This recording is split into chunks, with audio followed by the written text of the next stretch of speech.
할렐루야! 예수님은 여러분들을 너무나도 사랑하십니다.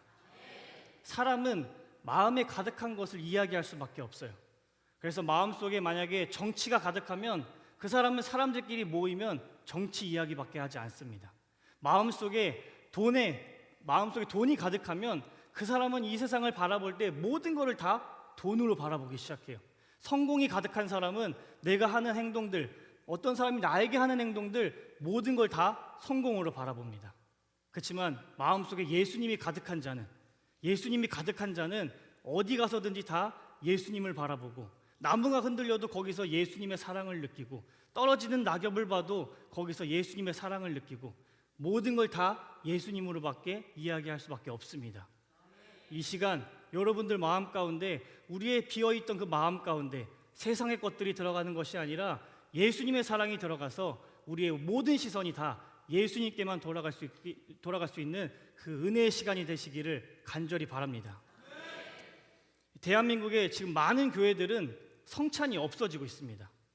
정말로 성찬이 지금 사라진 시대를 우린 살아가고 있어요. 다양한 이유가 있습니다. 신학적인 이유도 있고, 역사적인 이유도 있고, 문화적인 이유도 있는데, 일단 간략하게 보면은 우리나라는 미국 선교사님들로부터 우리나라가 복음을 받고 교회가 세워졌어요. 이 복음이라는 게 잘 보면은 그 살아가는 그 나라의 지형에 따라서 그 발전되는 속도와 발전되는 그 주제가 다 다릅니다.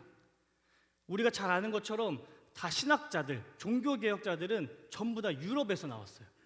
유럽에서 나올 수밖에 없는 게, 그들은, 유럽을 가보신 분들은 알겠지만 유럽은 굉장히 좁아요. 나라가 다닥다닥 붙어 있어요.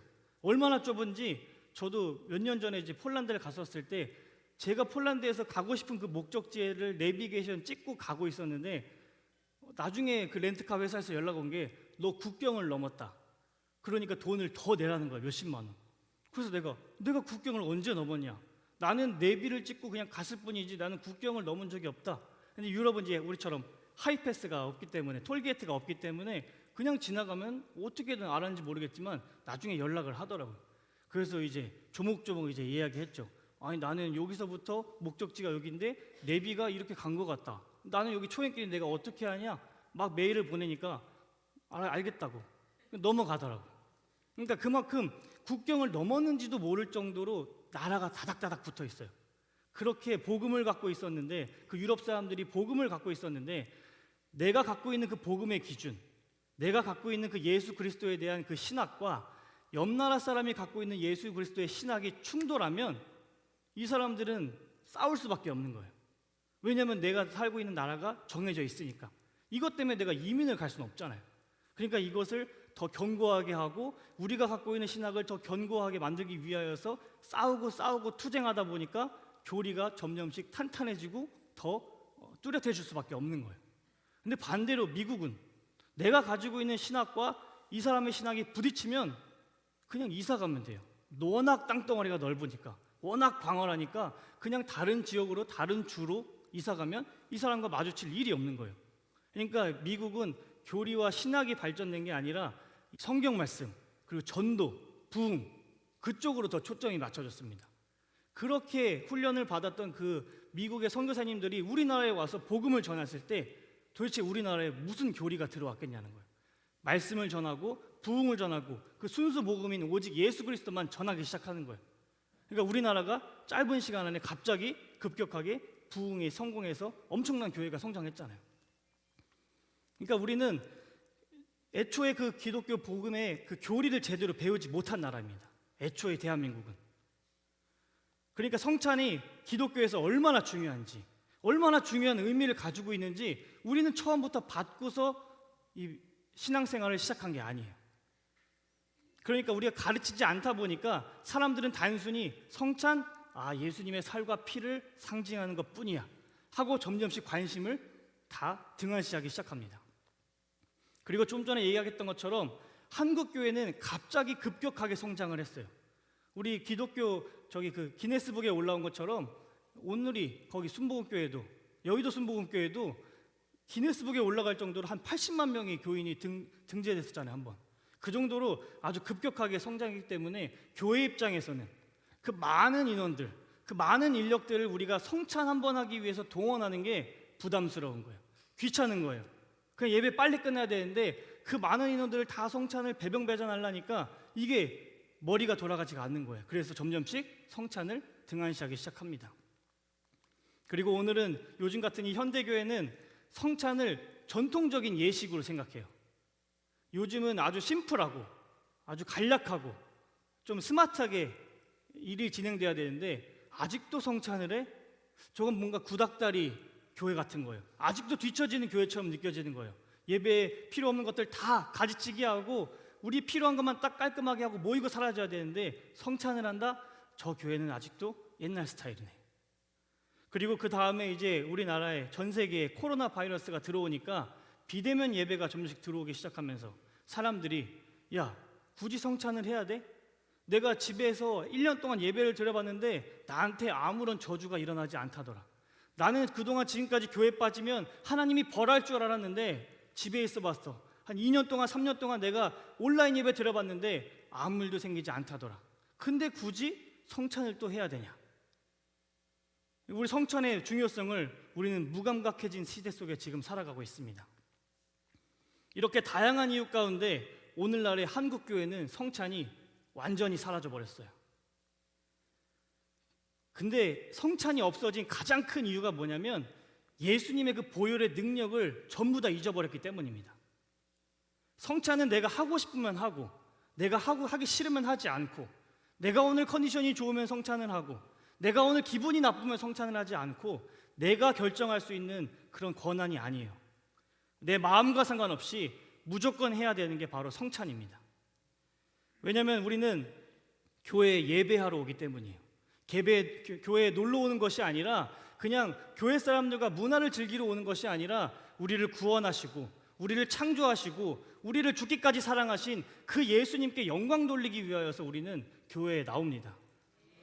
예배의 완성의 핵심 요소가 바로 성찬입니다. 성찬. 교회는 두 가지 그룹으로 나눠지게 되어 있어요. 예배하는 그룹 그리고 그냥 모이는 그룹. 우리가 일반적으로 예배하면은 세 가지를 생각해요. 말씀, 기도, 찬양. 이 세 가지가 합쳐져야 우리는 예배라고 생각합니다. 그래서 야외 예배를 드린다 아니면 어디 나가서 해외에서 예배를 드린다 하면은 꼭 우리는 찬양, 기도, 말씀으로 예배를 구성해요. 그래서 만약에 야외 예배 드리는데 찬양이 없이 그냥 기도하고 말씀만 했다, 뭔가 찜찜한 거예요. 찬양은 뜨겁게 하고 말씀은 들었는데 기도로 마무리하지 않았다, 뭔가 찜찜한 거예요.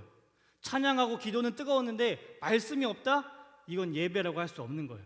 그만큼 우리에게 찬양과 기도와 말씀은 예배를 이루는 그 3대 요소로 우리는 너무나도 중요하게 생각하고 있습니다.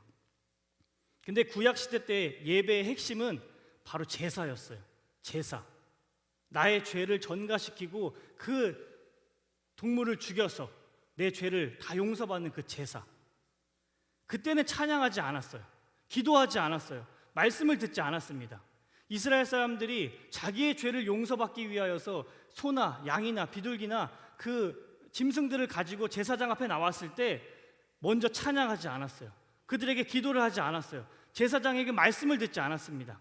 그냥 자기의 죄를 동물에게 전가한 다음에, 그때 제사장이 기도해 주긴 했죠. 전가하는 기도를 전가한 다음에 이 양을 다 각을 뜨고 다 피를 빼고 제사를 드릴 때 그때 나의 죄가 여기서 용서함을 받는구나 라는 걸 느꼈을 때 이들은 난 오늘 예배하고 돌아간다 라고 생각했습니다. 그들이 아무리 찬양을 한들 아무리 기도를 한들 제사가 없으면 그들에게는 예배가 아니었어요. 이처럼 오늘날 이 신약시대에 가장 중요한 예배의 핵심은 바로 성찬입니다. 성찬. 왜냐하면 성찬은 그 예수님의 죽으심의 그 예수님의 그 죽으심의 피를 너무나도 명확하게 설명하고 있기 때문이에요. 우리가 아무리 찬양을 근사하게 한들, 세상에 그 유명한 오케스트라를 지금 이 자리에 와서 우리가 3시간 동안 아주 천상의 목소리로 찬양을 한들 큰 예배라고 할 수 없어요. 우리가 아무리 3시간 동안 절대 시간을 한다고 한들 그곳에 성찬이 없으면 큰 예배라고 할 수 없습니다. 그래서 우리가 3번씩 나눠서 절대 시간에 성찬을 하는 거예요. 우리가 아무리 말씀을 예수께서 말씀을 듣는다고 할지라도 그 안에 성찬이 없으면 그건 예배라고 할 수 없습니다. 그래서 우리가 매주마다 예수 설교를 듣고 그 다음에 마지막에 성찬으로 예배를 마치는 거예요. 예수님의 살과 피를 가장 정확하게 설명해주는 성찬이 바로 예배를 이루는 핵심입니다. 성찬이 있으면 예배고 성찬이 없으면 예배라고 할 수 없습니다. 그런데도 이 사실을 알지 못하는 사람들이 너무나도 많은 거예요. 그것의 가장 주된 역할을 하는 게 바로 이 시대 목회자들입니다. 성찬에 대해서 배운 적이 없어요. 성찬에 대해서 이렇게 예수님의 그 살과 피를 깊이 묵상하고 성찬이 없으면 예배가 아니라는 사실을 어디 가서 배워본 적이 없는 거예요. 그래서 오히려 목회자들이 성찬을 줄여가기 시작합니다. 예배 시간 너무 오래 걸립니다. 너무나도 이거 준비하는 거 버겁습니다. 그러니까 1년에 한 2번만 합시다. 우리 교회는 사람이 너무 많으니까 차라리 1년에 한 번, 연말에만 딱 한 번 성찬합시다. 계속해서 성찬을 없애가는 거예요. 근데 이것도 가장 중요한 건 왜 자꾸만 목회자들이 성찬을 없애냐? 자기가 죄인이라는 사실을 인정하지 않고 나는 그래도 그나마 의롭다고 생각하기 때문이에요. 내가 정말 죄인이라면, 내가 정말 용서받지 못할 죄인이라는 걸 너무나도 명확하게 안다면 예수님의 보혈의 피를 왜 사모하지 않겠습니까? 우리는 죄를 자꾸만 틈만 나면, 할 수만 있다면 내 죄를 숨기는 게 아니라 우리는 자꾸만 들춰내야 됩니다. 왜냐하면 여러분들, 우리가 깨끗한 사람들끼리 모이면 그것이 과연 관계가 좋아질까요? 우리의 입장에서, 우리의 생각에선 착한 사람들끼리 모이면 모든 게 다 잘 될 것 같아요. 서로 배려해주고, 서로 양보해주고, 도와주고. 하지만 우리가 깨끗해지면 깨끗해질수록 깨끗하다고 말하는 사람들끼리 모이면 그 모임은 분열되는 거 시간 문제입니다. 이 교회 안에 착한 사람들이 가득하면 교회가 순식간에 부흥할까요? 절대 그렇지 않습니다. 교회 안에 착하다는 사람들만 가득하면 오히려 상대방의 죄를 아주 신랄하게 찾아내는 데는 선수예요. 그리고 교회 밖에 있는 사람들은 전부 다 죄인이라고 판정하여서 이 사람들은 전도 대상자가 아니에요. 왜냐하면 나쁘기 때문에 교회 안 온다고 생각하기 때문에. 그리고 교회 안에서도 거룩하지 않은 성도들을 바라보면서 저 사람 분명히 저번 주에 말씀 들었을 텐데 왜 아직도 저러고 있을까? 분명히 지금 우리가 방향성이 이렇게 흘러가고 있는데 왜 저 사람은 아직도 저런 행동을 할까? 그 사람을 사랑으로 감싸주는 게 아니라 나는 그 말씀대로 잘 살고 있으니까, 나는 그래도 교회에서 열심히 봉사하고 헌신하고 있으니까 그렇지 않은 사람들을 정죄하기 시작하는 거예요. 내가 그나마 그들보다 의롭다고 생각하니까. 부부의 관계도 똑같습니다. 남편과 아내가 착하면 이 부부 관계가 좋을까요? 처음에는 배려해주고 양보해주고 하겠죠. 다 여러분들도 거기 속아서 결혼하셨잖아요. 그렇지만 시간이 지나면 지날수록 아무리 착하다고 할지라도 사람은 죄의 본능이 있기 때문에 결코 착해질 수 없습니다. 내가 착하면 이제 그 상대방이 잘못하는 것들을 용납해 줄 수 있는 선이 점점씩 낮아져요. 내가 착하면. 내가 부지런하면 게으른 사람을 받아들이는 게 너무나도 힘들어요. 왜냐하면 난 부지런하니까. 내가 깨끗하면, 먼지 하나가 이렇게 있는 것 참을 수 없다면 청소 안 하는 사람의 그 상대편을 바라볼 때 열불이 나기 시작해요. 왜냐하면 나는 깨끗하니까, 나는 부지런하니까, 나는 그래도 열심히 일하니까. 그렇지 않은 상대방을 보면은 참을 수 없는 분노가 이르는 거예요. 그래서 잘못 하나 하면은 바로 질책을 합니다. 그동안 쌓여왔던 게 너무나도 많기 때문에 이건 그냥 주변 사람들이 보면은 그게 심각한 문제가 아니에요. 그냥 넘어갈 수가 있어요. 그렇지만 내가 그동안 그 쌓아왔던 그 의로움과 그 거룩함 때문에 그 사람을 정죄하고 넘길 수가 없는 거예요. 이 모습이 마치 어떤 모습이냐면 우리가 짜장면을 먹을 때 새하얀 옷을 입고 짜장면을 먹는 것과 똑같은 거예요. 여러분들 하얀 색깔 옷 입고 짜장면 드셔봤잖아요. 아무리 내가 이 옷에 안 묻히려고 조심조심 먹어도 그 탱글탱글한 면발이 탁 튕기면 튈 수밖에 없어요. 아무리 조심히 먹어도 자국은 남게 되어 있습니다. 그러면 그때 사람과 어떤 이제 상대방과 마주칠 때 상대방은 분명히 나를 보고 이야기하는데 자꾸만 눈이 그 점 하나에 꽂히기 시작하는 거예요. 많이 묻지도 않고 조금 묻었는데 너 옷 묻었네? 바로 상대방이 이야기하는 거예요. 왜냐? 옷이 너무 새하얘니까, 너무 깨끗하니까 그 작은 점 하나가 시선을 피할 수가 없는 거예요. 아주 작은데. 근데 이게 부부관계도 인간관계도 전부 다 이런 거예요. 내가 자꾸만 하얀 옷, 내가 자꾸만 깨끗한 옷, 내가 자꾸만 거룩한 옷을 입으면 상대방이 조그만한 그런 단점의 흔적이 묻었다, 조그만한 그 죄악의 흔적이 묻었다, 그러면 바로 이야기하는 거예요. 너 죄의 흔적이 있네, 너 저기에 죄의 흔적이 있네, 빨리 가서 씻어, 빨리 가서 깨끗이 빨아. 그럴 수밖에 없는 거예요. 옷이 너무 하얗다 보니까. 근데 이게 더 어려운 건 선악의 기준이 서로 다르기 때문이에요. 내가 묻은 이 죄의 흔적은 선이에요. 별로 나쁘지 않아요. 그렇게까지 이건 악이라고 난 판단하지 않아요. 근데 상대방은 그걸 보고 너 그거 악이야, 내가 봤을 때, 내가 살아온 기준으로 봤을 때 그거 악이야, 빨리 빨아. 그리고 내가 봤을 때는 그럼 네 옷에도 네 옷에도 그 죄의 흔적이 있어, 그거 빨아. 아니야, 나는 이거 선이야. 이게 끝도 없이 싸울 수밖에 없는 거예요. 선, 악의 기준이 서로 다르니까. 그러니까 둘이 하얀 옷을 입고 서로 상대방의 선악의 기준을 다르게 가진 채 삿대질하면 그건 죽을 때까지 해결될 수 없습니다. 우리가 짜장면을 먹을 때 무슨 옷을 입어야 되냐면 검은 옷을 입어야 돼요. 검은 옷을 입으면 맛있게 입에 묻히면서 먹어도 옷에 묻었는지도 나도 몰라요. 나중에 빨래할 때 빨리겠지. 상대방이 내가 짜장면을 먹고 왔는지도 몰라요. 냄새만 그냥 나서 추측을 할 뿐. 우리가 만약에 빨간 국물인 라면을 먹던가 짬뽕을 먹을 때는 우리는 빨간 옷을 입어야 됩니다. 그러면 아무리 맛있게 먹어도 그 국물이 튀어도 전혀 티가 나지 않아요. 이처럼 나의 죄를 우리는 틈만 나면 폭로를 해야 되는 거예요.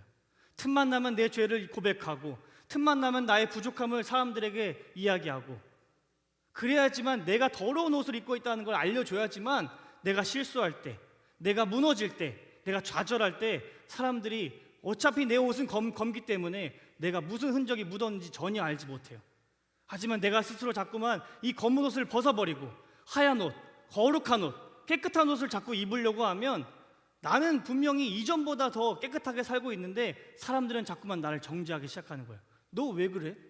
너 말씀 오래 들었잖아. 너 위치에서 그러면 안 되잖아. 자꾸만 오히려 더 그러는 거예요. 내 옷이 하얗다 보니까. 그리고 내 옷이 까매하지만 다른 사람의 그 흰옷에 묻은 그 자국을 뭐라고 하지 않습니다. 어차피 내 옷은 까만데, 어차피 내 옷은 더러운데 내가 상대방의 옷을 뭐라고 할 수 있겠어요? 내가 봐도 저 사람의 옷이 더 하얀데, 나는 온통 까만 옷을 입고 있는데 저 사람은 하얀 옷에 몇 방울 자국이 찍힌 거예요. 그럼 나랑 비교해 봤을 때 그래도 좀 낫네. 이렇게 마음을 가져야지. 내가 더 하얀 옷이지, 너는 그 몇 자국 남았어, 너 그것도 빨리 깨끗해서 돌아와. 이러면 의인신학으로 가는 건 시간 문제입니다. 우리 로마서 3장 23절 말씀 다 같이 읽도록 하겠습니다. 모든 사람들이 죄를 범하였음에 하나님의 영광에 이르지 못하더니. 전도서 7장 20절 말씀도 찾겠습니다. 전도서 7장 20절 말씀 다 같이 읽도록 하겠습니다. 선을 행하고 전혀 죄를 범하지 아니하는 의인은 세상에 없기 때문이로다. 우리 요한 1서 1장 8절 말씀까지 다 같이 읽도록 하겠습니다. 만일 우리가 죄가 없다고 말하면 스스로 속이고 또 진리가 우리 속에 있지 아니할 것이요. 아멘. 이것보다 수많은 말씀 구절들이 우리 인간은 죄인이라는 사실을 명백하게 이야기하고 있어요. 우리가 나는 죄가 없다라고 이야기하는 건 거짓말쟁이라고까지 이야기하고 있어요. 이처럼 모든 사람들은 전부 다 죄인입니다. 모든 사람들은. 공평하게 우리는 이 죄라는 막대기 위에 전부 다 전 세계 사람들이 서 있는 거예요. 죄라는 막대기 위에 공평하게. 근데 어느 순간부터 사람들이 자기가 스스로 그 죄라는 막대기 위에 서 있었는데 갑자기 그 죄라는 막대기 중심부에 중심축을 세우더니 갑자기 이 죄의 막대기를 시소로 만들기 시작하는 거예요. 그래서 더 무거운 사람은 더 큰 죄인, 가벼워서 위에 올라간 사람은 좀 더 가벼운 죄인. 분명히 하나님은 이 죄라는 막대기 위에 모든 인간을 다 동일하게 공평하게 죄인이라고 만드셨는데 우리가 완악해서, 우리가 좀 더 선해지고 싶고 우리가 좀 더 의로워지고 싶어서 그 죄라는 막대기 중심축에 축을 세우면서 자꾸만 사람들의 죄를 비교하기 시작하는 거예요. 그런데 우리는 스스로 죄의 크기를 나누면서 상대방과 자꾸만 비교하기 시작합니다. 상대적으로 비교하기 시작한 거예요. 우리는 절대적으로 죄인인데 상대적으로 비교하면서 너의 죄는 더 커, 나의 죄는 더 작아. 내가 한 행동은 그래도 용서함 받을 수 있어. 하지만 너가 한 행동은 이건 용서함 절대 받을 수 없어. 이러면서 저 사람은 더 큰 죄인, 나는 그래도 좀 괜찮은 죄인, 저 사람은 법 없이도 살 아주 착한 의인. 이게 왜 이런 현상이 자꾸만 일어나냐면 내가 의인이라는 것을 자꾸만 증명하고 싶기 때문이에요. 증명하고 싶기 때문에. 우리가 잘 생각해 보면 누군가의 뒷담화를 하고 누군가의 욕을 할 때 그 사람의 잘못된 모습을 우리는 욕하지 그 사람의 좋은 모습을 욕하지 않습니다. 이 사람의 실수한 모습, 저 사람은 왜 이렇게 말을 저렇게 해? 저 사람은 왜 이렇게 저렇게 행동을 저렇게 해? 그러면서 나는 그렇지 않다는 걸 베이스로 깔고 있는 거예요. 야, 쟤는 저렇게 말하고 쟤는 저렇게 행동하지만 나는 안 그래. 나는 그렇게 말하지 않고 나는 그렇게 행동하지 않아.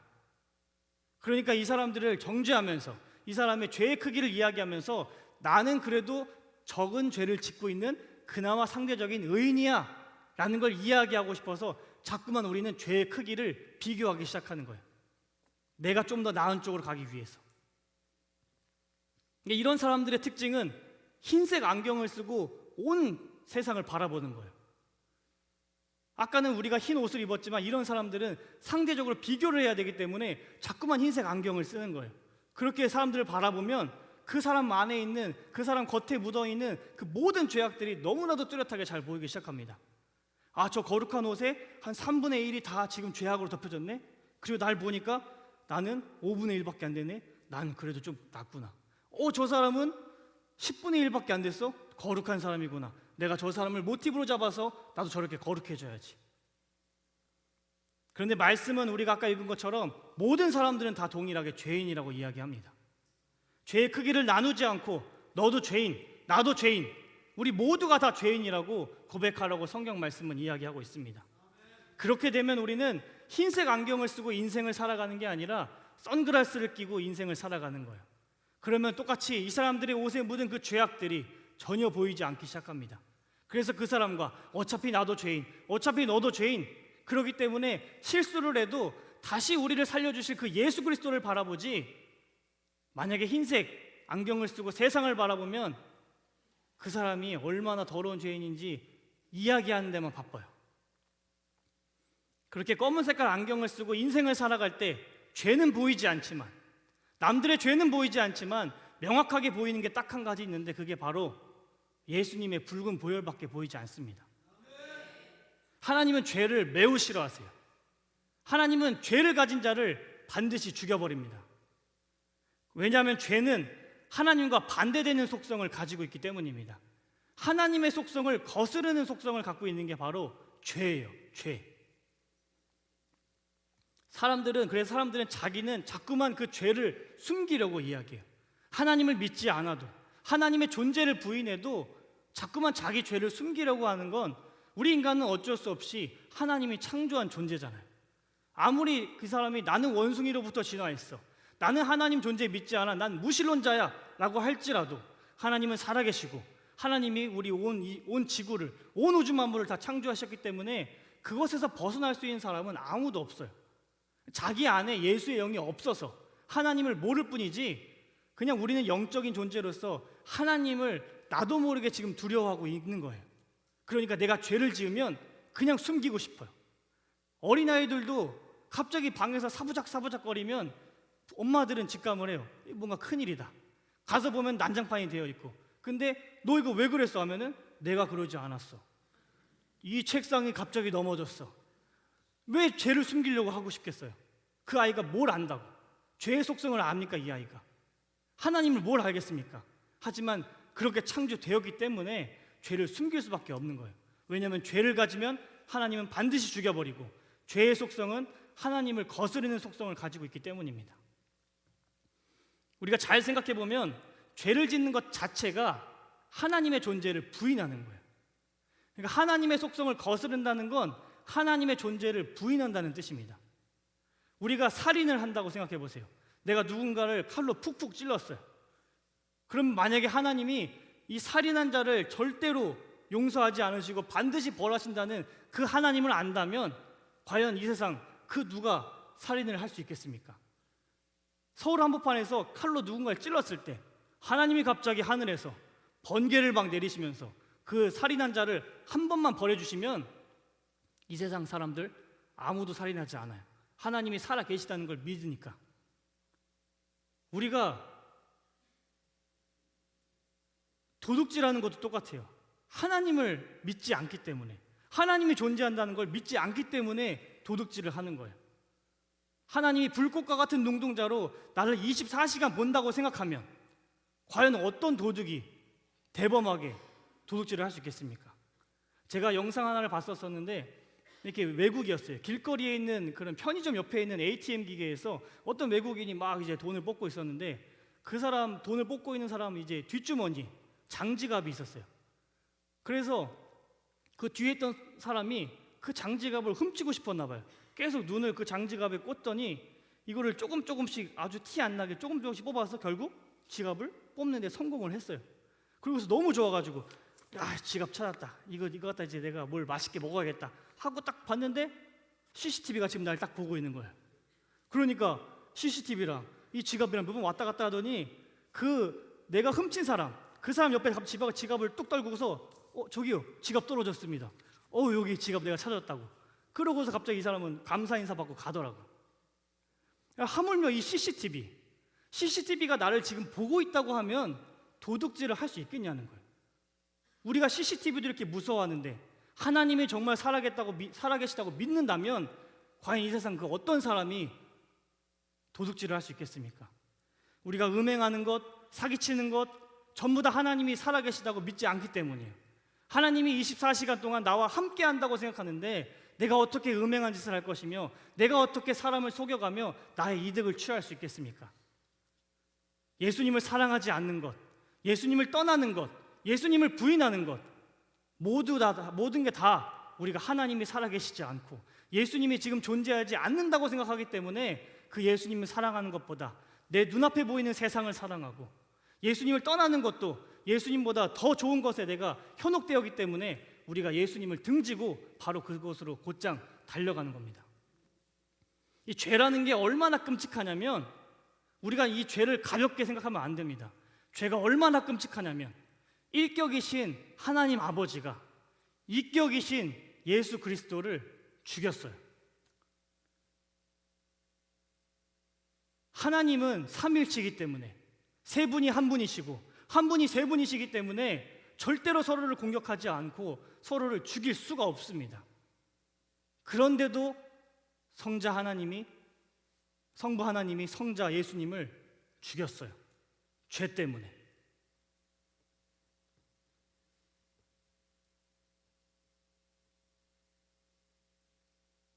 하나님께서는 그 예수님에게 저주를 부을 수밖에 없었던 게 예수님이 우리의 그 더러운 그 모든 죄악을 다 전가 받으셨잖아요. 그렇기 때문에 하나님은 예수님에게 저주를 부을 수밖에 없었습니다. 죄 때문에, 죄가 가지고 있는 속성 때문에, 그 죄의 결과 때문에. 그래서 하나님은 예수님이 그렇게 간절하게 기도하는 이 잔을 내게서 제발 치워달라고 그렇게 간절히 기도하는 그 기도를 듣지 않으시려고 하나님과 예수님 사이에 아주 검은 먹구름으로 가득하게 채우셨습니다. 누가복음 23장 44절 말씀 다 같이 읽도록 하겠습니다. 때가 6시쯤 되어 해가 빛을 잃고 온 땅에 어둠이 임하여 제9시까지 계속하며. 아멘. 얼마나 죄가 끔찍하고 얼마나 죄가 추악하고 더러운지 예수님을 집어삼킬 정도입니다. 예수님은 자신의 죽음이 가까워질 때 땀방울이 핏방울이 될 정도로 열심히 기도했다고 성경은 말하고 있습니다. 근데 이것이 그 십자가에서 박힐 그 대못이 무서워서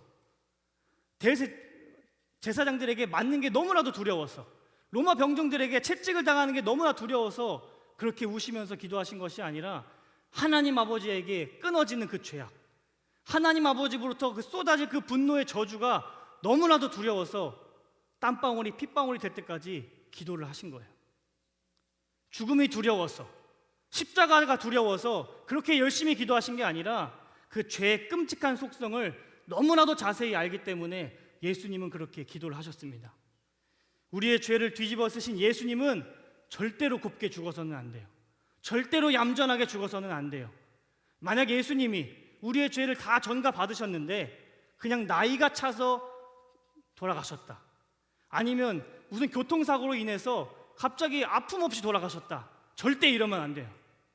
왜냐하면 예수님은 우리의 그 더럽고 추악한 죄를 전부 다 전가 받으셨기 때문에 아주 고통스럽게, 아주 끔찍하게 돌아가셔야 됩니다. 왜냐하면 죄의 결과는 이 땅에서 우리가 살아가면서 이 정도는 정말 큰 아픔이지, 이 정도는 정말 큰 고통이지 라고 할 정도와 비교할 수 없을 정도로 너무나도 끔찍한 죽음을 가져오기 때문입니다. 죄는 항상 죽음을 가져와요. 죄는 항상 죽음을 가져옵니다. 그 무서운 죄악, 그 무서운 죄악이 여전히 우리 안에서 우는 사자와 같이 도사르고 있습니다. 며칠 굶주린 호랑이처럼 언제 우리를 잡아먹을까, 이 죄악은 우리 안에서 항상 호시탐탐 기회를 노리고 있습니다. 그래서 우리는 그런 죄악을 가지고 있기 때문에 언제나 우리에게 힘든 일이 찾아오면 우리는 바로 남 탓부터 하는 거예요. 이건 너 때문에 그래. 내가 그래도 잘해놨는데 네가 손대니까 다 망했어.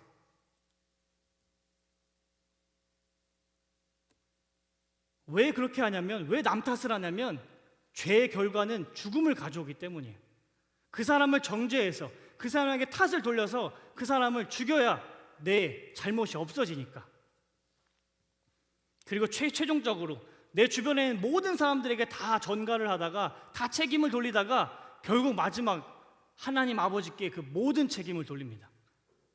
하나님 아버지가 전능하다면서 왜 내 인생은 이래? 하나님이 날 사랑한다면서 왜 나의 모든 순간순간마다 지켜주지 않아? 하나님은 살아계시지 않아 하면서 하나님에게 모든 탓과 모든 저주를 돌리기 시작하는 거예요. 우리는 복받기 위해서 예수님을 믿은 자입니다. 지금에서야 주님이 우리에게 은혜를 부어주셨기 때문에 우리가 예수님에게 모든 것을 다 돌리고 영광을 돌리지만, 우리가 애초에 처음 이 신앙생활을 시작한 그 시기를 생각해 보면 우리는 복받기 위해서 예수님을 믿은 자예요. 그래서 기독교인이 된 이후에, 내가 예수님을 믿은 이후에 내 인생에서 더 많은 복이 내릴 줄 알았는데 오히려 이전보다 더 내 사업은 망해가고 내 인간관계는 더 줄어들고 내가 더 갈 수 있는 곳들이 제한되고, 예수님을 믿었기 때문에. 그래서 그 예수님에게 모욕적인 이야기를 하는 거예요. 인생의 그 어려움의 파도가 계속 끝날 때쯤 되면 계속 찾아오고, 끝날 때쯤 되면 계속 찾아오고, 이거 예수님을 믿어서 내 인생이 망했다고 예수님에게 저주를 퍼붓기 시작합니다. 우리는 누군가가 내 잘못을 지적하면 그것을 참지 않고 갑자기 발끈을 해요. 내가 숨겨왔던 그 죄악을 갑자기 누군가가 탁 건들면 갑자기 폭발하기 시작하는 거예요. 왜냐하면 나는 스스로 의롭다고 생각하는 그 타락한 본성을 가지고 있기 때문입니다. 나는 의로워야 되는데 나보고 더럽다고 이야기하니까 갑자기 분노하는 거예요. 우리는 스스로 하나님처럼 되고 싶었고, 내가 구원자가 되어서 선악의 기준을 우리가 스스로 나누고 싶어 했습니다. 우리는 예수님의 구원을, 우리는 예수님이 우리를 구원하시기 위하여서 이 땅에 내려오신 그 모든 이유에 대해서 우리는 관심을 갖지 않습니다. 하나님처럼 되는 것이 우리의 인생의 목표였어요. 그래서 예수님이 왜 이 땅에 내려오셨는지, 예수님이 도대체 왜 이런 일을 하셨는지, 예수님이 나를 얼마나 사랑하시는지, 이거에는 우린 전혀 아무런 관심을 갖고 있지 않습니다. 오히려 하나님이 내 인생을 다른 사람들보다 높여주지 못한 것에 대해서 불평하고, 오히려 하나님이 내 인생을 성공의 인생으로 이끌어주지 않는 것에 대해서 우리는 목에 핏줄을 세워가면서 예수님께 따지기 시작합니다. 우리는 언제나 예수님이 아니라 항상 내가 주어인 인생을 살아갑니다. 내가 가장 중요하다고 생각해요. 하나님이 나를 축복해 주시면 이건 당연히 선입니다. 나를 축복해 주셨으니까. 그러나 아무리 하나님이라도, 아무리 전능자라도, 아무리 창조자라도 나를 망하게 만든다? 그러면 그 하나님은 악으로 판단할 수밖에 없어요. 예수님은 이런 우리를 대신해서 죽으셨는데 우리는 여전히 그 놀라운 사랑을 깨닫지 못합니다.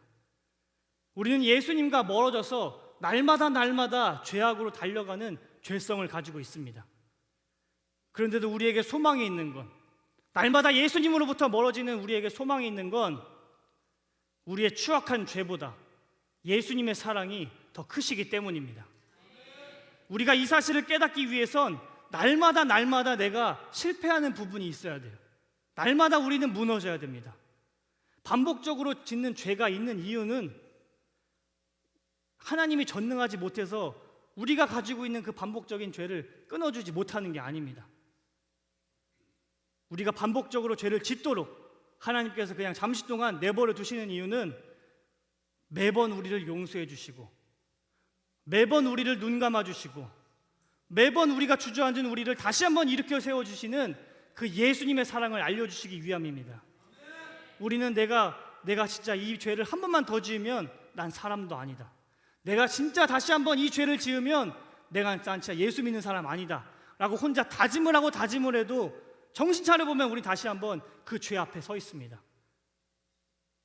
그때마다 주님께서 그래도 내가 너를 사랑한다, 그래도 내가 너를 포기하지 않는다, 날마다 너는 쓰러져도 나는 너를 세울 능력이 충분히 있다, 그러니까 걱정하지 마라, 너는 쓰러져도 나는 너를 언제든지 세워준다, 내가 그만큼 너를 사랑한다. 이 마음을 알려주고 싶으셔서 우리가 반복적으로 짓는 죄악을 그냥 주님께서는 잠시 허락해 주시는 겁니다. 만약 나에게 아무도 모르는 그 은밀한 죄가 있다면 절대로 혀를 자르지 마세요. 절대로 손을 자르지 마세요. 절대로 발을 자르지 마세요. 정말 이 율법적인 사람들, 이 글을 그냥 보는 그대로 고지고대로 믿는 사람들은 실제로 손과 발을 잘라버리라니까 잘라버린 사람들도 있어요. 그 죄를 벗어나려고 우리가 손을 자르고 혀를 자르고 발을 자른들 우리가 죄로부터 자유할 수 있겠습니까? 우리가 혀가 있다고 해서 욕을 하는 게 아니에요. 혀가 있다고 해서 뒷담화하는 게 아닙니다. 손이 있다고 해서 사람을 때리고 도둑질하는 게 아닙니다. 발이 있다고 해서 우리가 도박장으로 가는 게 아니에요. 혀가 없어도 우리는 마음속으로 충분히 사람을 죽일 수 있고, 손이 없어도 우리는 마음속으로 충분히 사람을 때릴 수 있고, 발이 없어도 우리는 휠체어 타고도 도박장으로 달려갈 수 있습니다. 우리는 육신의 지체 때문에 죄를 짓는 게 아니에요. 우리는 육신의 지체가 있다고 해서 반복적인 죄를 짓는 게 아닙니다. 예수님이 충만하지 않는 그 갈급한 마음, 예수님이 없어서 그 비어진 마음에 우리가 예수님을 채우는 것이 아니라 다른 세상의 것들을 자꾸만 채우려고 하다 보니까 우리는 자꾸만 반복적인 죄를 짓는 거예요. 이것이 바로 우리 타락한 인간의 본성입니다. 그러니까 우리는 손과 발과 혀를 잘라서 의로워지려는 것이 아니라 반복적으로 짓는 그 더러운 죄악보다 더 크신 사랑을 가지고 계신 예수님 앞으로 우리는 나와야 합니다. 예수님은 이런 놀라운 예수님의 사랑을 알려주시려고 매주마다 우리에게 성찬을 허락해 주십니다. 성찬이 베이글인 이유가 있어요.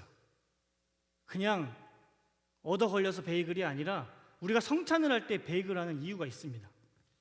왜냐하면 우리의 그 질긴 죄악을 표현해야 되기 때문이에요. 그 질긴 죄악. 여러분들이 베이글을 먹어봐서 아시겠지만 씹어도 씹히지가 않아요. 고무가 씹히는 것 같아요.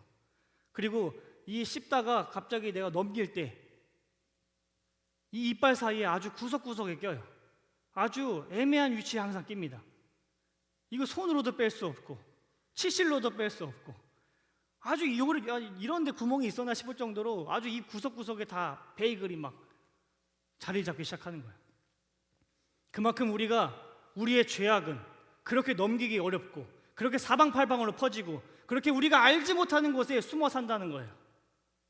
그리고 우리는 예수님의 살을 씹어야지만, 질겅질겅 씹어야지만, 고무를 씹는 것처럼 예수님의 살을 씹어야지만 우리가 죄악에 용서받을 수 있다는 것을 표현하기 위해서 우리는 성찬할 때 베이글을 사용합니다. 만약 우리가 성찬을 할 때 이런 베이글이 아니라 카스테라를 사용한다면 입에 넣자마자 그냥 싹 녹아버려요. 내 죄가 이렇게 가볍구나, 이렇게 죄가 달콤하구나, 카스테라는 더 먹고 싶어요. 옛날에 우리가 카스테라로 성찬을 했을 때 남으면 서로 가져갔어요. 맛있어서. 여러분, 우리 죄악이 그렇게 달콤할까요? 우리 죄가 달콤하면 여러분들 그렇게 더 먹고 싶겠습니까? 자꾸만 우리가 그렇게 나도 알게 모르게 그 예수님의 살과 피를 의미하는 그 아주 사소한 것까지도 우리가 카스테라로 한다면 죄가 달콤하구나, 나도 모르게 자꾸만 그 죄를 찾게 되는 거예요. 그렇지만 우리가 베이글로 하니까 이건 줘도 안 먹어요. 너무 퍽퍽하고 아무 맛도 없고. 우리가 이렇게 성찬할 때 보면은 성찬 위원 하시는 분들이 항상 준비를 열심히 해주시는데 베이글이 남아요. 근데 아무도 안 갖고 가요. 맛이 없으니까. 그만큼 죄가 맛이 없는 거예요. 아무도 사랑하지 않는 거예요.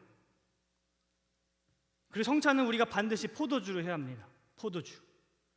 예수님의 보혈을 상징하는 그 포도주를 우리가 100ml 정도 마시라는 건 그 예수님의 그 크신 그 보혈의 능력을 한번 경험해 보라는 거예요. 물론 지금 우리가 이 예배하고 여러분들은 집으로 운전하고 돌아가셔야 되기 때문에 100ml는 마실 수 없습니다. 하지만 여러분들이 집에서 성찬을 할 때, 여러분들이 혼자 그 예수님의 보혈을 느끼고 싶어서 성찬을 할 때 성찬을 조금 마시지 말라는 거예요. 만약 여러분 이 포도주의 양이 작아지면 작아질수록 우리의 먹는 베이글의 양은 자동적으로 작아질 수밖에 없어요. 그러면 예수님의 보혈이 조금 들어와도 내 죄는 넘길 수 있구나. 나에게 예수의 보혈이 그렇게 많이 필요한 게 아니구나.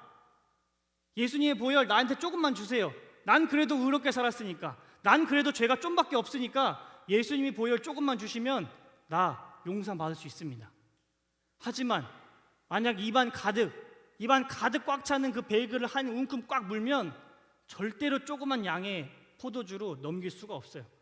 그러면 누가 이야기하지 않아도, 누가 옆에서 포도주를 주지 않아도 자기가 갑자기 이만큼 한 글라스를 먹고 이 베이글을 넘기기 위해서 포도주를 많이 마실 수밖에 없어요. 왜냐하면 내 죄가 크면 우리는 예수님의 보혈, 더 크신 예수님의 보혈을 찾을 수밖에 없습니다.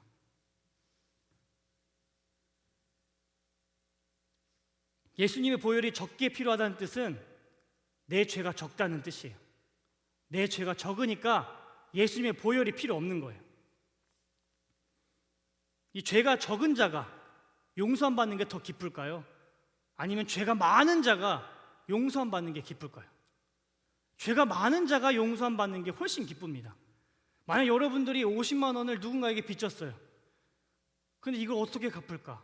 50만 원도 갚기 어려워서 전전긍긍하고 있는데 그 빌려준 사람이 갑자기 너무 오늘 기분이 좋아서 야, 그 50만 원 없던 걸로 쳐. 그것도 너무 감사하잖아요. 너무 기쁘잖아요. 근데 내가 사업하다 쫄딱 망해서 50억의 빚이 있어요. 절대로 갚을 수 없는 그 50억의 빚. 매달마다 1,000만 원이 넘는 이자를 갚으면서 그 너무나도 그 내가 세상에 그 무거운 짐을 다 하고 있는데 갑자기 그 주인이 50억 그냥 없던 일을 치자. 그냥 너 다시 새롭게 인생 시작해. 이러면 그 은혜가 얼마나 크겠습니까? 50만 원을 가진 자와 50억을 빚진 자를 비교해 봤을 때 그 은혜는 우리가 설명할 수 없을 정도로 그 크기는 어마어마해집니다. 그러니까 우리가 씹어도 절대로 넘어가지 않는 그 베이글을 예수님의 보혈을 마실 때 그 넘어갈 때 그게 얼마나 은혜롭겠냐는 거예요. 하지만 베이글을 작게 먹었을 때, 성찬을 조금 마셨을 때 그 은혜는 순식간에 절감됩니다. 마치 목마른 사슴이 시냇가에서 물을 찾는 것처럼 내 죄가 너무나도 크다는 걸 아는 사람은 자연스럽게 예수의 보혈을, 더 크신 예수의 보혈로 앞으로 나올 수밖에 없습니다. 제 아무리 입안에 베이글이 가득해도 우리가 와인을 많이 마시면 무조건 넘길 수 있습니다. 결국 다 넘어가게 되어 있어요. 우리의 더러운 죄악보다 예수님의 보혈이 더 크다는 사실을 우리는 꼭 알아야 합니다. 그럼 포도주 말고 주스로 가능한 거 아닙니까? 넘기는 게 목적이라면 그냥 포도 주스도 되는 게 아닙니까? 성찬은 반드시 포도주로 해야 돼요. 포도주. 왜냐하면 우리가 살짝 취해야 되기 때문입니다. 왜냐하면 예수님이 나의 그 더러운 추악한 죄, 나의 그 끔찍한 죄를 용서해 줬다는 걸 기뻐해야 될 거 아니에요. 그냥 포도주만 먹으면 배만 불러요. 배만 나오지. 그 넘기는 게 목적이 아니라 넘기면서 그 죄악이 넘겨가는 게 얼마나 기쁜지 우리는 알아야 되는 거예요. 그냥 죄 넘기고 내가 살고 싶은 대로 산다? 이건 아닙니다. 그래서 우리가 베이글을 많이 먹고 와인을 먹을 때 그 목맥힘이 딱 넘어갔을 때 주님의 보혈이 정말 내 죄를 씻게 해주시는구나. 그리고 좀 있다 보면 갑자기 기분이 좋아지는 거예요. 이 성령 충만함과 술 취함이 정말 비슷한 모습을 가지고 있어요. 우리가 인생을 살면서 피해야 하는 사람이 몇 사람 있는데 바로 그 중에 한 사람이 술 취한 사람이에요. 너무 무서워요. 배는 게 없어요. 막말을 해요. 아무리 대통령이라고 한들, 그 사람이 목사님이라고 한들, 상대방이 뭐 내 직장 상사라고 한들 술에 취해 있으면 자기 있는 그 속마음을 그냥 막 이야기하는 거예요. 내가 궁금하지도 않은데 혼자 막 주절주절 이야기하는 거예요. 그것처럼 술에 취하면 마음속 깊은 곳에 있는 자기의 이야기를 합니다. 그것처럼 우리가 성령에 취하면 내 마음속 깊은 곳에 잠재되어 있던 그 예수님의 이야기를 우리는 끄집어서 이야기할 수밖에 없는 거예요. 성령이 충만하면. 그리고 술 취해서 배는 것이 없는 것처럼 성령 충만하면 길거리에서 갑자기 지나가는 사람에게 예수 믿으라고 당당히 이야기할 수 있고, 죽어가는 사람에게 지금 당신 예수님 믿지 않으면 지옥 간다고 그 수많은 사람이 있어도 당당하게 이야기할 수 있는 거예요. 성령에 충만하면. 지금 우리는 정신이 너무나도 멀쩡하고 너무나도 온전해서 예수님을 전하지 못하고 예수님을 중심으로 살아가지 못하고 있는 겁니다. 근데 오늘날 우리의 성찬은 식사가 아니라 세레모니로 전락했습니다. 카타콤에 살던 그 초대교인들, 그리고 초대교회에 살았던 그 성도들은 이 성찬이 식사였어요. 세레모니가 아니었습니다. 떡과 포도주를 먹지 않으면 살 수 없는 아주 극한의 상황 속에서 살았어요. 근데 오늘날 우리는 이미 배가 너무 부른 상태에서 성찬을 하기 때문에 성찬이 별로 중요하지 않은 거예요. 내가 배가 부른데 이 와인 먹고 이 베이글 먹으면 살이 찌는데, 배가 너무나 불러서 이게 먹어봤자 나에게 도움이 되지 않는데 내가 굳이 이 성찬 왜 많이 해? 우리 너무 배부르기 때문이에요. 그러니까 성찬을 별로 중요하게 생각하지 않고 간절하지도 않으니까 빵의 크기는 점점 줄어들고 와인의 크기는 점점 줄어들면서 그 예수님의 보혈의 크기도 우리는 자연스럽게 점점씩 줄여가기 시작합니다. 만약 우리가 아침을 먹지 않고 며칠 동안 굶주린 상태에서 여러분에게 성찬을 제시한다면 그 성찬을 거부할 사람이 도대체 누가 있겠습니까? 내가 더 많은 양을 먹고 싶지, 내가 더 많은 포도주를 먹고 싶지, 오늘 아침 많이 먹고 왔는데 조그만 성찬 내가 오늘 조그맣다. 오늘 바빠서 내가 아침 안 먹고 왔네. 저 큰 와인 먹어야겠다. 이럴 새가 없는 거예요. 배가 고프면. 그리고 우리가 성찬을 한 후에 입을 헹구는 행동, 이건 마치 우리가 예수님을 만났는데 예수님이 나의 손을 간절히 잡아주신 거예요. 주님이 나의 손을 잡아주셨구나. 나에게 은혜를 부어주셨구나.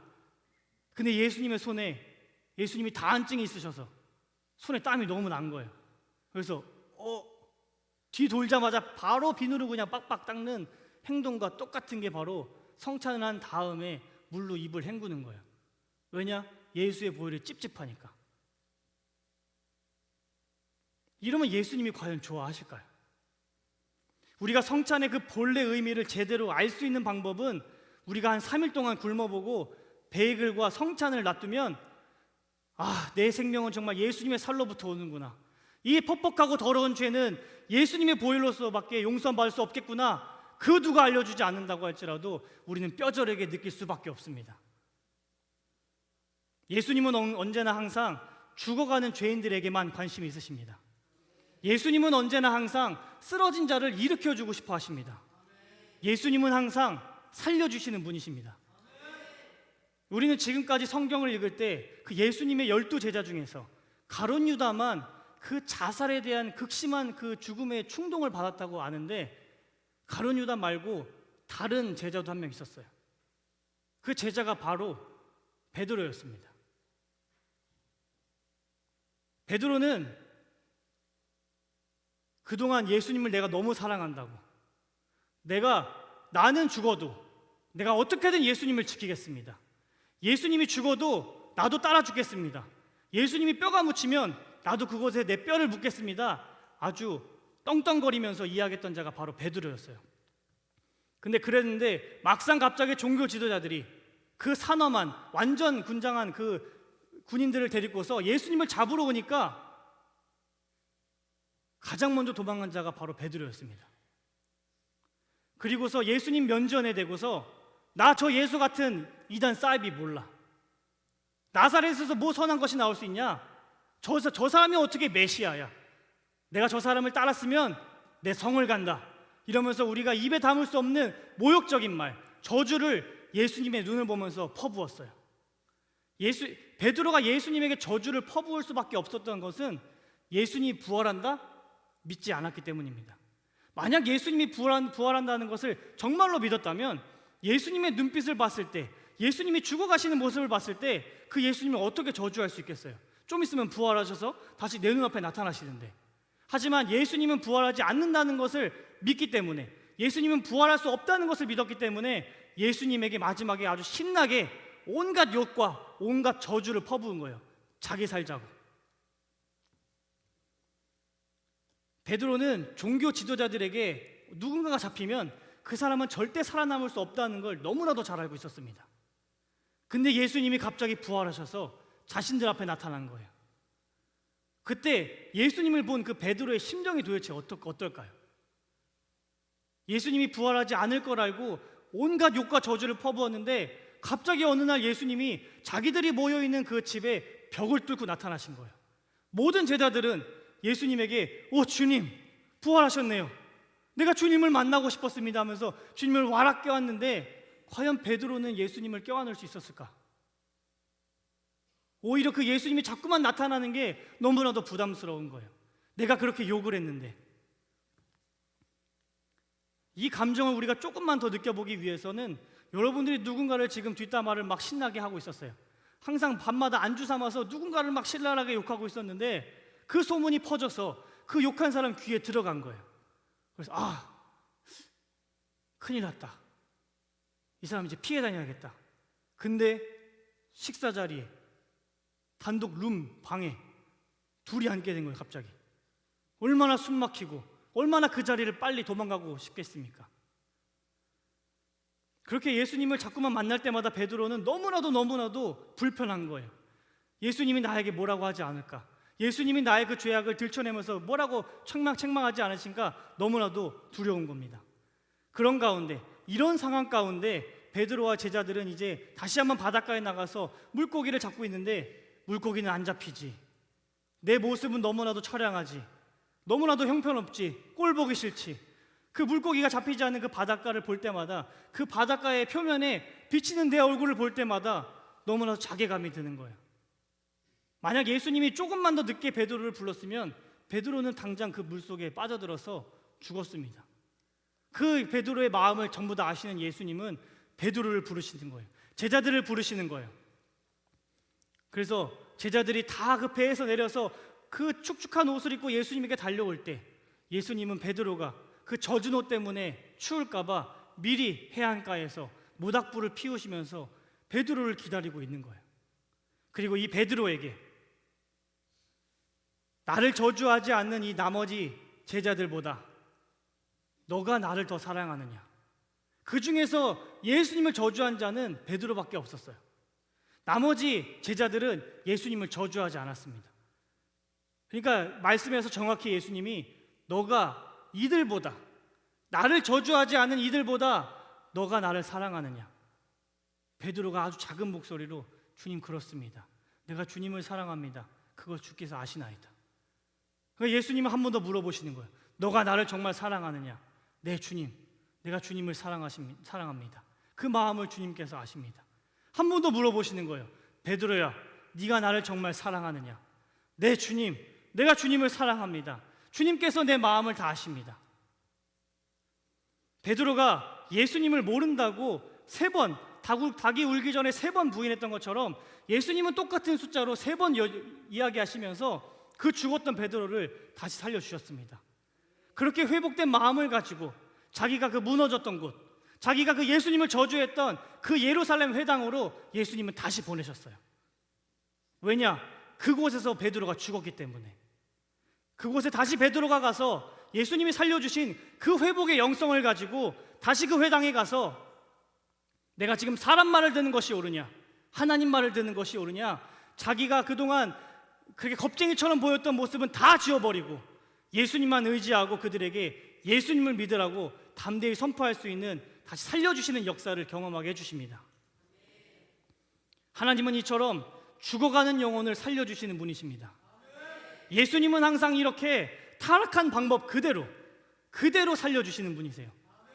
만약에 베드로가 3번 부인해서 타락해서 죽었다면 예수님은 3번 물어봐서 다시 베드로를 살려주십니다. 우리 인간은 선악과를 먹음으로 타락했습니다. 그래서 예수님께서는 먹음으로 우리를 회복시켜 주시는 거예요. 성찬을 먹음으로, 예수님의 살과 피를 먹음으로. 도대체 우리가 왜 타락했는지 알려주시기 위하여서 이렇게 타락한 방법 그대로 살려주십니다. 우리가 먹어야지만 회복을 해? 그럼 내가 먹어서 타락했구나, 이걸 알려주고 싶으신 거예요. 나는 다른 거로 타락했는데 주님은 다른 방법으로 살리시는 분이 아니십니다. 그리고 우리가 아무리 타락해도, 우리가 아무리 죄를 지어도 얼마든지 니들이 타락한 그 똑같은 방법으로 나는 너희를 살릴 수 있는 전능한 창조주다라는 것을 알려주고 싶으셔서 우리가 타락한 방법 그대로 예수님은 우리를 다시 한번 살려주십니다. 예수님은 아무에게나 이런 긍휼을 베풀어 주시지 않습니다. 예수님은 자신이 사랑하는 자들에게만 이러한 긍휼을 베풀어 주십니다. 예수님은 우리가 죄 가운데 있음을 아시고 이미 이 땅에 내려오셨어요. 예수님은 우리에게 무시받고, 우리에게 조롱받고, 우리에게 핍박받을 것을 전부 다 아심에도 불구하고 여전히 우리를 사랑하십니다. 예수님의 사랑은 언제나 한결같으십니다. 예수님의 사랑은 그 십자가에서 죽으실 때 그 예수님의 그 높고 그 놀라운 사랑은 절정에 치달으기 시작합니다. 이 세상 그 누구도 이 예수님의 놀라운 사랑을 흉내낼 수 없습니다. 이 크고 놀라운 사랑, 죽을 수밖에 없는 우리에게 예수님은 항상 우리에게 사랑을 베풀어 주십니다. 예수님 앞에서 죄인으로 고백할 수밖에 없는 게 절대 부끄러운 게 아니에요. 예수님 앞에서 내가 죄인입니다, 나는 타락한 죄인입니다라고 고백하는 건 절대 부끄러운 게 아닙니다. 예수님 앞에서 내가 세상에서 가장 더럽다고 이야기하는 게 예수님께서 가장 사랑하는 말이고 가장 기뻐하시는 음성입니다. 예수님에게는 죄가 많고 적음 아무런 상관이 없습니다. 예수님은 어떤 죄인도 모두 살릴 수 있는 전능한 분이십니다. 우리의 죄가 한량없이 많아도 예수님은 전혀 개의치 하지 않으십니다. 왜냐하면 예수님의 보혈은 모든 죄인을 전부 살릴 수 있는 전능한 능력이시기 때문입니다. 예수님은 죄인이 돌아오기만을 간절히 기다리고 계십니다. 우리가 죄인임을 고백하면, 내가 죄인임을 고백하면 우리를 구원하시고 주님은 우리를 천국으로 인도해 주십니다. 우리를 구원케 할 수 있는 유일한 방법은 예수님의 보혈밖에 없습니다. 우리의 추악한 죄를 정결케 만들 수 있는 것은 오직 예수님의 보혈밖에 없습니다. 죽을 수밖에 없는 우리, 타락할 수밖에 없는 우리, 지옥에 갈 수밖에 없는 우리에게 자신의 살과 피를 내어주셔서 우리에게 생명을 주신 예수님께 우리 감사와 찬양과 영광의 박수를 올려드립니다. 아멘, 아멘, 아멘.